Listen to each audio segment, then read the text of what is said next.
بسم اللہ الرحمن الرحیم، السلام علیکم۔ یہ ہمارے گروپ کے ایک ساتھی نے سوال کیا تھا کہ حضرت عثمان کا قتل کیوں ہوا، کیسے ہوا، کس نے کیا۔ اس حوالے سے ایک مختصر سی گفتگو تو کل میں نے کی تھی، لیکن آج میں انشاءاللہ آپ لوگوں کو ڈیٹیل میں بتانا چاہتا ہوں کہ یہ مسئلہ کیا تھا اور کیسے ہوا تھا۔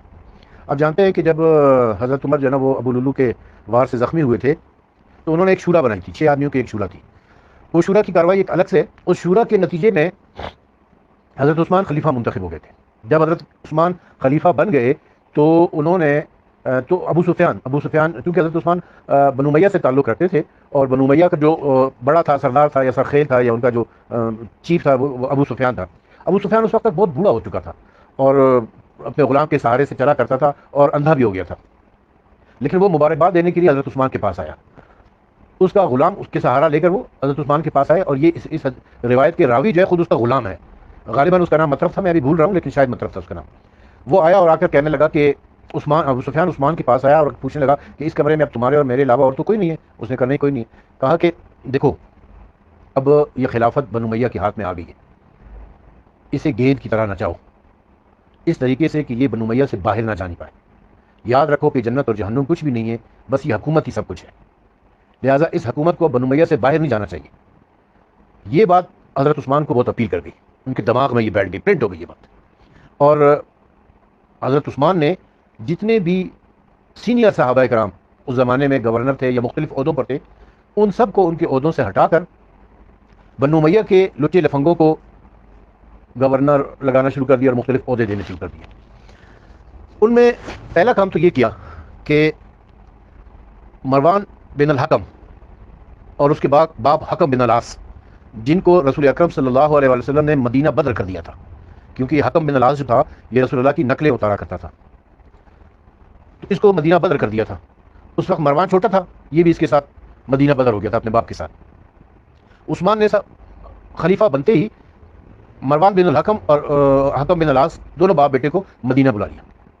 مدینہ بلا کے مروان اس وقت تک جوان ہو چکا تھا، مروان کی شادی اپنی بیٹی مریم کے ساتھ کر دی، یعنی ایک تو وہ اس کا چچا زاد بھائی تھا پہلے سے، پھر اس کے بعد اس کا جو ہے نا وہ داماد بھی بن گیا، اور تیسرا جو غضبناک کام کیا کہ اسے اپنا جنرل سیکرٹری مقرر کر دیا۔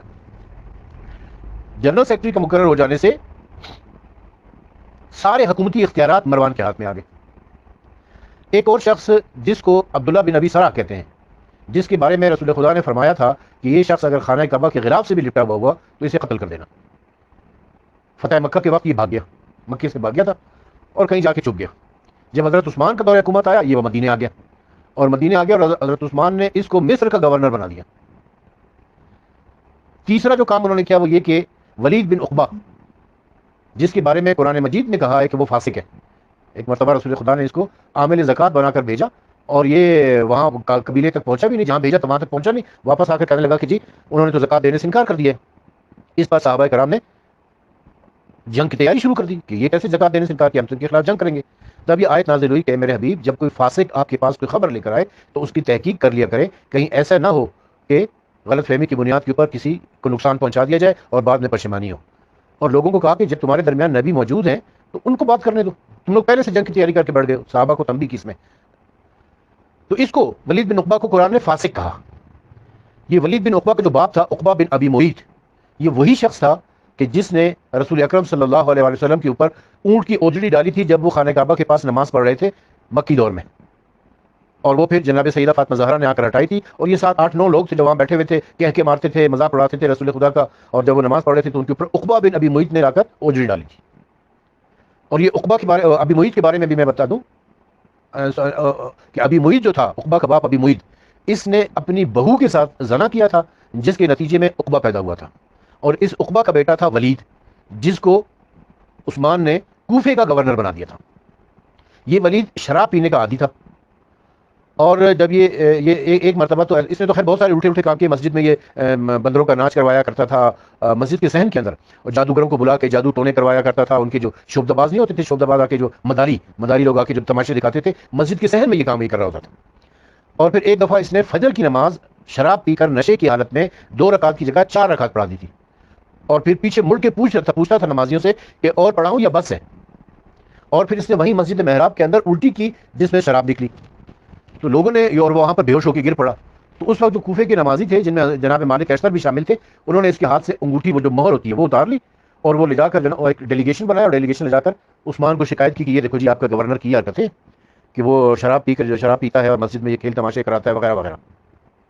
تو ایک ڈیلیگیشن کی صورت میں یہ لوگ گئے تھے مدینہ، اور مدینہ جا کر انہوں نے گورنر کی شکایت کی تھی، ولید بن عقبہ کی شکایت کی تھی. دوسری طرف جو عبداللہ بن ابی سرا تھا، یہ نماز میں عموماً تاخیر کیا کرتا تھا. وقت نماز، جو فضیلت وقت نماز ہے، وہ نکل جاتا تھا. ایک مرتبہ تو اس نے اتنی تاخیر کی کہ عصر کی نماز کا ٹائم ہونے لگا تھا اور اس نے نماز جمعہ نہیں پڑھائی تھی. تو اس کے اوپر لوگوں نے اعتراض کیا، تنقید کی. تو اس نے کیا کیا کہ مسجد کے دروازے بند کروا دیے، اور جس نے لوگوں نے ایسے ہاتھ اٹھا کر نا اشارہ کر کے کہا تھا کہ صلاۃ صلاۃ، تو اس نے جتنے لوگوں نے ہاتھ اٹھائے تھے ان سب کے ہاتھ کٹوا دیے کہ تم نے خلیفہ کے نمائندے کے اوپر، گورنر کے اوپر تنقید کیوں کی ہے. تو وہ لوگ بھی تنگ آ گئے، مصر والے بھی اس کے ظلم سے. اور بھی بہت سارے ظلم کی لمبی داستانیں ہیں، میں مختصراً بیان کر رہا ہوں. تو مصر والوں کی طرف سے بھی ایک ڈیلیگیشن مدینے آیا. دوسرے صوبوں میں بھی جو گورنر لگا رکھے تھے ان کی بھی بہت سی شکایتیں تھی. تو جتنے بھی گورنر تھے ان سب کی شکایتیں ہوتی تھی، کیونکہ وہ سب بنو امیہ کے لفنگے تھے اور ان کی اتنی اوقات تو نہیں تھی کہ انہیں گورنر بنایا جائے. لیکن عثمان نے اپنے قبیلہ پرستی کرتے ہوئے، اپنی رشتہ داری نبھاتے ہوئے ان سب کو جو ہے نا وہ بنا دیا، بڑے بڑے عہدوں پہ متعین کر دیا. اور جو سینئر صحابہ تھے جیسے سعد بن ابی وقاص ہے، عبداللہ ابن مسعود ہے، ان سب کو برطرف کر دیا. اچھا، جب یہ لوگ مدینہ پہنچے ہیں شکایت لے کر، تو وہاں پر ایک وادی ذی خشب مدینہ سے باہر نخلستان سے تھا، وہاں پر آ کے یہ کوفے والے ٹھہرے. تو مصر والے بھی وہاں سے گزرے، انہوں نے ان سے پوچھا کہ بھئی آپ لوگ کیسے آئے ہو؟ کہا کہ ہم اپنے گورنر کی شکایت لے کر آئے. انہوں نے کہا ہم اپنے گورنر کی شکایت لائے. بصرہ والے کہنے لگے ہم اپنے گورنر کی شکایت لائیں. اس طرح یہ سارے اکٹھے ہوئے اور یہ آئے مدینے میں. 3-4 صوبوں کے ڈیلیگیشنز جو تھے، لوگ اکٹھے ہو کر مدینہ پہنچے اور انہوں نے آ کر کہا کہ جی ہم خلیفہ سے ملنا چاہتے ہیں. مروان نے جو ہے ان کو ملنے سے روکا. مروان چونکہ جنرل سیکرٹری تھا، سارے اختیارات اس کے ہاتھ میں تھے، اس نے ملنے سے روکا. اس جنرل سیکرٹری، دوسرے لفظوں میں آپ کہہ لیں کہ وزیر اعظم بنا ہوا تھا وہ. تو اس نے جو ہے نا وہ ملنے سے روکا ان کو. اس کے اوپر انہوں نے یہ کیا کہ جمعے کے دن جو ہے یہ لوگ مسجد میں آ گئے نماز جمعہ پڑھنے کے لیے. جب حضرت عثمان خطبہ دے رہے تھے، اس خطبے کے دوران یہ لوگ کھڑے ہو گئے، پھر انہوں نے اپنی اپنی شکایتیں شروع کر دیں. اس پر مسجد کے اندر ایک ہنگامہ آرائی سی ہو گئی. مروان نے ان لوگوں کو گالی گلوچ دی مسجد کے اندر، ان لوگوں نے بھی آگے سے جواباً تلخ کلامی ہوئی آپس میں. خیر عثمان نے خطبے کے دوران ان کی بات سنی اور ان سے کہا کہ اچھا ٹھیک ہے، میں ان معاملات کو دیکھ لوں گا. جب حضرت عثمان نے یہ یقین دہانی کرائی کہ ٹھیک ہے میں ان سے پوچھ گچھ کروں گا، معاملات کو دیکھ لوں گا، تو یہ خاموش ہو گئے کہ ٹھیک ہے خلیفہ کی یقین دہانی ہے. اور یہ لوگ جا کے دوبارہ وادی ذی خشم میں انتظار کرنے لگے کہ خلیفہ کیا اقدامات کرتے ہیں اس حوالے سے. کچھ عرصہ گزر گیا مگر خلیفہ نے کوئی اقدامات نہیں کیے. یہ پھر آئے خلیفہ سے ملنے کے لیے، لیکن مروان نے پھر نہیں ملنے دیا ان کو. یہ پھر نماز جمعہ میں آئے، اور نماز جمعہ میں وہاں چونکہ عام لوگ آتے تھے، سب لوگ آتے تھے، تو یہ لوگ بھی آ گئے. اور انہوں نے وہاں پر پھر شکایت کی کہ جی آپ نے ہم سے وعدہ کیا تھا لیکن آپ نے کوئی اقدامات نہیں کیے اس بارے میں.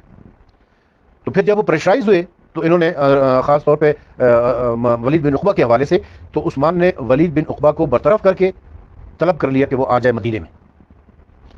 اور پھر مصر کے حوالے سے جو ہے وہ کوئی اقدام نہیں کر رہے تھے. تو مصر والوں نے بہت شور مچایا کہ بھائی اتنا ظالم آدمی ہے عبداللہ بن ابی سرا، جو اتنا ظالم ہے، اس نے اتنے لوگوں کو قتل کر دیا، کسی کی آنکھ نکال دیتا ہے، کسی کا ہاتھ کاٹ دیتا ہے، کسی کی ٹانگ کاٹ دیتا ہے، تو آپ اس کے خلاف کیوں اقدام نہیں کرتے؟ تو پھر یہ سارے لوگ جو تھے، جو ڈیلیگیشنز آئے ہوئے تھے مختلف علاقوں سے، یہ علی علیہ السلام کے پاس گئے اور علی علیہ السلام سے کہا کہ جی آپ کچھ کریں ہمارے لیے، تو ہم پر اتنے ظلم ہو رہے ہیں، یہ کچھ آپ ہی کچھ اقدام کریں. علی علیہ السلام آئے اور انہوں نے آ کر عثمان سے ملاقات کی اور عثمان کو سمجھایا کہ دیکھو لوگ شکایتیں لے کر آئے ہیں اور ان کی شکایتیں جائز شکایتیں ہیں، لہٰذا تم ان کی بات سنو. خیر عثمان اس کے اوپر راضی ہو گیا اور عثمان نے کچھ اقدامات کیے. ولید بن عقبہ کو برطرف کر دیا، برطرف کر کے اس کو بلا لیا کہ تم آ جاؤ ہمارے پاس، مدینے آ جاؤ، تاکہ اس کے اوپر حد جاری کی جا سکے، کوڑے لگائے جا سکے اس کو، کیونکہ اس نے شراب پی رکھی تھی. دوسری طرف جو ہے نا وہ عبداللہ بن ابی سرا کو برطرف کیا اور اس کی جگہ پر محمد بن ابو بکر کو، جو حضرت ابو بکر کے بیٹے تھے مگر پالا ان کو علی علیہ السلام نے تھا، ان کو گورنر مقرر کر دیا. اور وہ اپنا نامہ لے کر، یعنی اپنا نوٹیفیکیشن لے کر وہ روانہ ہو گئے. اس طریقے سے علی علیہ السلام نے ثالثی کا کردار ادا کیا اور عثمان کو سمجھایا، اور علی کے سمجھانے پر عثمان نے کچھ اچھے اقدامات کر دیے، یعنی ولید بن عقبہ کو برطرف کرنا، عبداللہ بن ابی سرا کو برطرف کرنا اور اس کو مقرر کر دینا، محمد بن ابو بکر کو گورنر بنا دینا. اب یہ محمد بن ابو بکر جو ہے یہ اپنے ساتھیوں کے ساتھ حضرت عثمان کا نوٹیفیکیشن لے کر مصر کی طرف جا رہے تھے. وہ ایک راستہ تھا جس میں سے لوگ گزرتے تھے اور یہ بھی اسی راستے میں سے جو عام راستہ تھا اس میں سے جا رہے تھے. اب یہ لوگ کچھ فاصلے پر پہنچے تھے تو انہوں نے دیکھا کہ اونٹ کے اوپر ایک آدمی ہے سوار ہے اور وہ بڑی تیزی کے ساتھ ایک غیر معروف راستے سے، پگڈنڈی سے جو نا بڑی تیزی کے ساتھ آگے جا رہے ہیں. تو محمد بن ابو بکر کو کچھ شک ہوا. محمد بن ابو بکر نے اپنے آدمیوں کو بھیجا کہ جاؤ اس کو پکڑ کے لے آؤ. وہ گھوڑے پر گئے اور جا کر اونٹ سوار کو پکڑ کے لا کے محمد بن ابو بکر کے سامنے پیش کیا. تو انہوں نے دیکھا کہ یہ تو عثمان کا غلام ہے اور یہ اونٹ بھی عثمان کا اونٹ ہے. تو اس سے پوچھا کہ تم کہاں جا رہے ہو؟ کہا میں مصر جا رہا ہوں. کہا کیوں جا رہے ہو؟ کہا میں پیغام لے کے جا رہا ہوں. کس کے لیے پیغام لے کے جا رہے ہو؟ کہ گورنر کے لیے. گورنر تو میں ہوں، کہا تمہارے لیے نہیں، وہ عبداللہ بن ابی سرا کے لیے. کیا پیغام ہے؟ کہتا وہ میں نہیں بتا سکتا. کہا کوئی لیٹر ہے، کچھ ہے؟ کہا بس یہ میں نہیں بتا سکتا. انہوں نے اس کی تراشی لی. پانی کے مشکیزے میں شیشے کی ایک ٹیوب تھی، اس شیشے کی ٹیوب کے اندر ایک نوٹیفیکیشن تھا، چمڑے کے اوپر لکھا ہوا ایک خط تھا. اس شیشے کی ٹیوب پہ جب توڑا اور اس خط کو پڑھا تو اس میں لکھا ہوا تھا کہ یہ محمد بن ابو بکر اور اس کے ساتھی جو آ رہے ہیں، جب یہ وہاں پر مصر میں پہنچے تو محمد بن ابو بکر کو قتل کر دینا، فلانے ساتھی کی ٹانگ کاٹ دینا، فلانے کا ہاتھ کاٹ دینا، فلانے کی زبان کاٹ دینا، فلانے کی آنکھیں نکال دینا، وغیرہ وغیرہ. یہ اور نیچے عثمان کی مہر لگی ہوئی تھی. یہ خط پڑھ کے ان کو بڑا غصہ آیا کہ ہمیں تو دھوکہ دیا گیا.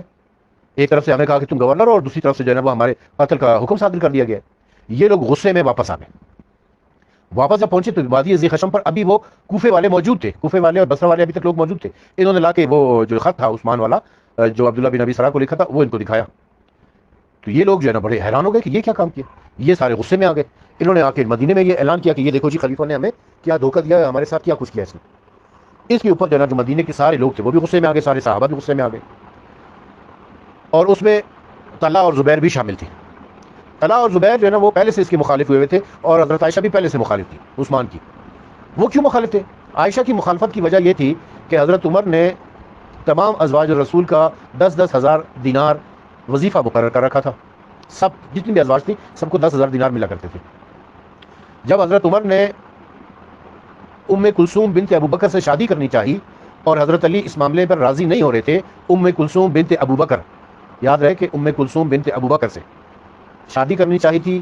اس سے پہلے انہوں نے ام کلثوم بنت علی کا رشتہ مانگا تھا، لیکن علی علیہ السلام نے انکار کر دیا تھا. اس کے بعد انہوں نے ام کلثوم بنت ابو بکر سے شادی کرنی چاہی، جن کو پالا حضرت علی نے تھا. وہ اسما بنت امیس کے بطن سے تھی. محمد بن ابو بکر اور ام کلثوم یہ دونوں اسما بنت امیس کے بطن سے تھے. ان کو پالا علی علیہ السلام نے تھا. تو علی علیہ السلام نے پھر ام کلثوم بنت ابو بکر کا رشتہ دینے سے بھی انکار کر دیا تھا. لیکن علی علیہ السلام ام کلثوم بنت ابو بکر کے ولی تو نہیں تھے، سرپرست تو نہیں تھے ان کے.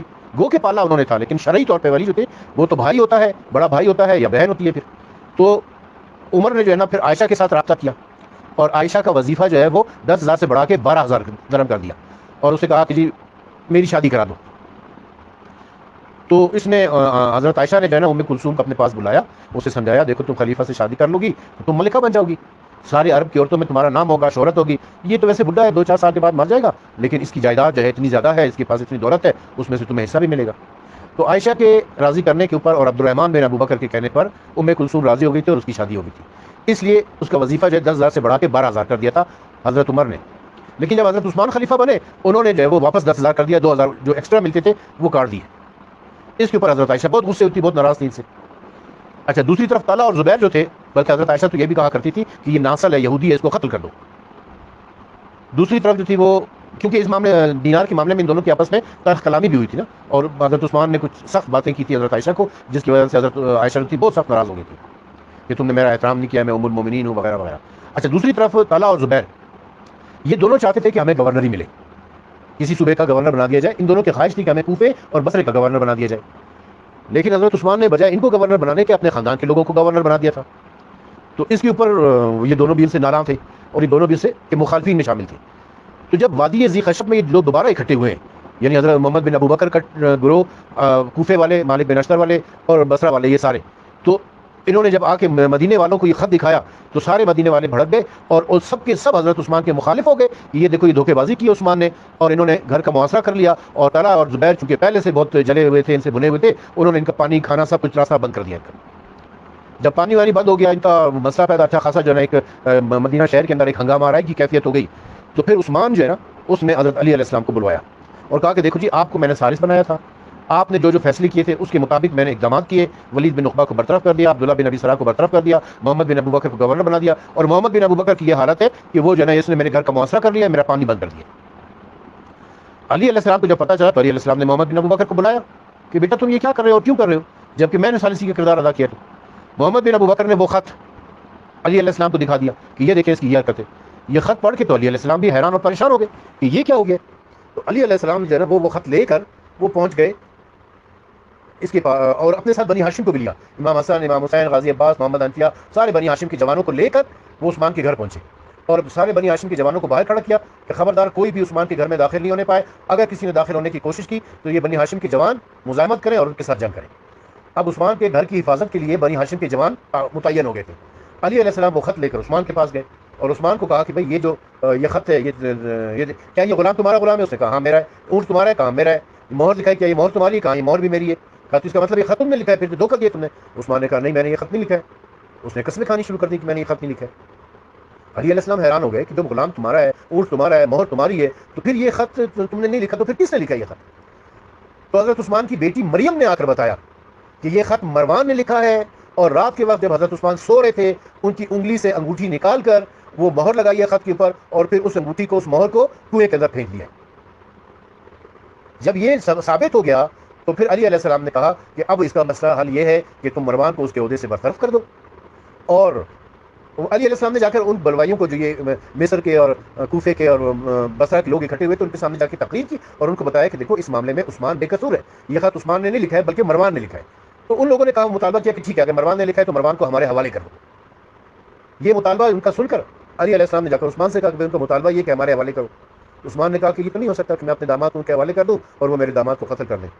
علی علیہ السلام نے کہا چلو ٹھیک ہے تم اپنے داماد کو ان کے حوالے نہ کرو، لیکن کم از کم یہ تو کرو کہ اس کو برطرف کر دو، اس کے عہدے سے برطرف کر دو اور اسے عدالت میں پیش کرو، قاضی کے سامنے عدالت میں پیش کرو، اس کے اوپر گواہ آئیں گے اور پھر جو قاضی فیصلہ کرے گا وہ سزا اسے دی جائے گی. عثمان نے کہا میں یہ بھی نہیں کروں گا، میں نے آپ کے کہنے کے اوپر 2 گورنر کو برطرف کر دیا اپنے، ولید بن عقبہ کو اور اس کو، لیکن میں ایسا نہیں کروں گا، میں مروان کو برطرف نہیں کروں گا، یہ میرا داماد ہے.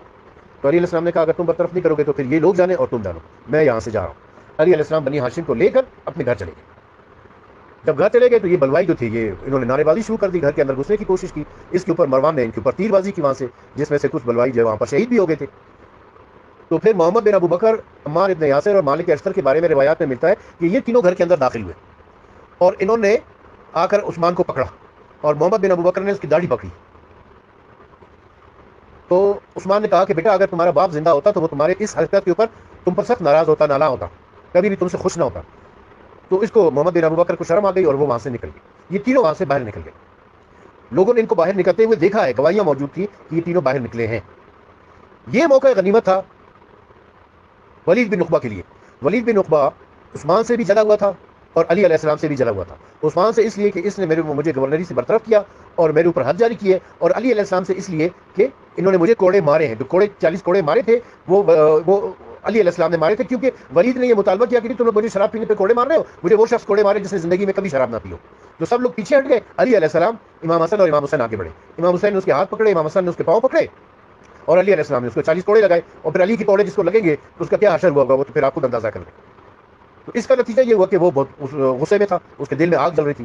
اور یہ موقع اس کے لیے بہترین تھا کہ چاروں طرف سے عثمان کے گھر کا محاصرہ ہوا ہے، لوگ ان کو قتل کرنے پر تلے ہوئے ہیں، اور یہ بہترین موقع اس نے دیکھا. اور ولید بن عقبہ نے اپنے غلام وردان سے کہا کہ اس موقع سے فائدہ اٹھاؤ اور جا کر عثمان کو قتل کر دو. اور بنو امیہ والوں کو سب کو اس نے اکٹھا کیا. جیسے ہی عثمان کے سر کے اوپر وار کیا، یہ وردان جو تھا اپنا منہ لپیٹ کے رات کے اندھیرے میں منہ لپیٹ کر آیا ہے. حضرت عثمان اس وقت قرآن مجید کی تلاوت کر رہے تھے. ان کی زوجہ نائلہ جو تھی ان کے پاس بیٹھی تھی. اس نے جب ان کے سر پہ وار کرنا چاہا ہے تو عثمان نے جو ہے نا وہ نائلہ نے روکنا چاہا، ان کی انگلیاں بھی کٹ گئیں. وہ تلوار کا وار جو ہے نا سیدھا لگا ہے عثمان کے سر کے اوپر اور وہ زخمی ہو کے گر پڑے اور وردان جو تھا وہاں سے بھاگ گیا. بھاگ کے جا کے جو ہے وہ ولید بن عقبہ نے اس کو چھپا لیا، اس کی پناہ میں اس کو پناہ دی تھی. اور باہر انہوں نے بنو امیہ والوں نے سب نے پروپیگنڈا کر دیا کہ علی نے مروا دیا، علی نے مروا دیا. علی کے لوگ آئے تھے، محمد بن ابو بکر اور عمار اور مالک اشتر، اور ان لوگوں نے جو ہے نا وہ قتل کروایا. خیر بعد میں جب معلومات ہوئی تو پتہ چل گیا کہ جی وہ نہیں ہوا ہے، لیکن لوگ جو تھے وہ گھروں میں گھس گئے اور انہوں نے عثمان کی لاش کو اٹھا کے باہر پھینک دیا. بنو امیہ والے سارے جو تھے وہ مطلب وہ محل جو تھا خلیفہ کا جو گھر تھا چھوڑ کے بھاگ گئے سارے کے سارے، جا کر معاویہ کی پناہ میں چلے گئے وہ سارے. تو یہ مختصر سا حال میں نے بیان کیا تھا کہ عثمان کو کیوں قتل کیا گیا، کس نے قتل کیا اور کن حالات میں قتل کیا. تو یہ کہنا کہ جی معاذ اللہ جھوٹ بات ہے کہ یہ کہ اس کو عثمان کو جو ہے نا عثمان کا اصل قاتل جو ہے وہ وردان ہے. اور وردان نے کیوں قتل کیا ہے؟ وہ ولید بن عقبہ کے کہنے پہ قتل کیا ہے. محمد بن ابو بکر، عمار ابن یاسر اور مالک اشتر اس قتل میں بالکل ملوث نہیں ہے، ان کے اوپر جھوٹا الزام لگایا گیا تھا. اور اس قتل کی جو اصل وجہ ہے وہ خود مروان ہے، مروان بن الحکم، جس نے اتنے غلط کام کیے تھے. یہ تو میں نے صرف ایک سٹوری آپ کو سنائی ہے نا ابھی جو عثمان کے قتل تک پہنچی ہے، لیکن ایسے بہت سارے واقعات تھے. مال غنیمت کھانا، بیت المال کا پیسہ کھانا، اور اتنی مالی کرپشن تھی اور اتنے گورنروں کی شکایتیں تھیں. ان سارے معاملات کو مد نظر رکھتے ہوئے ملک کے اندر ایک خلفشار ہو گیا تھا، ایک انارکی پھیل گئی تھی اور ہر طرف سے خلیفہ کے خلاف آوازیں اٹھنے لگی تھی. میں نے تو 2-3 صوبوں کا آپ کے سامنے ذکر کیا ہے، لیکن ہر صوبے کی یہی حالت تھی. پورے ملک میں ایک انارکی پھیلی ہوئی تھی اور مدینے کے جتنے لوگ تھے تمام صحابہ کرام سب اس کے مخالف ہو گئے تھے. ساری امہات المومنین اس کی مخالف ہوئی تھی. حضرت عائشہ نے تو باقاعدہ قتل کا فتویٰ بھی جاری کر دیا تھا. تو یہ مختصر سا حال میں نے پیش کیا ہے، طویل ہو گیا تو میں معذرت چاہتا ہوں آپ لوگوں سے، لیکن بات سمجھانے کے لیے ضروری تھا کہ یہ ساری باتیں کی جائیں. باقی انشاءاللہ پھر اگر آپ کا کوئی سوال ہوگا تو میں آپ کی خدمت میں حاضر ہوں. ابھی فی الحال تو اتنی بات کے لیے آپ سب کا بہت بہت شکریہ. وائس نوٹ طویل ہونے کے اوپر میں آپ سے معذرت چاہتا ہوں.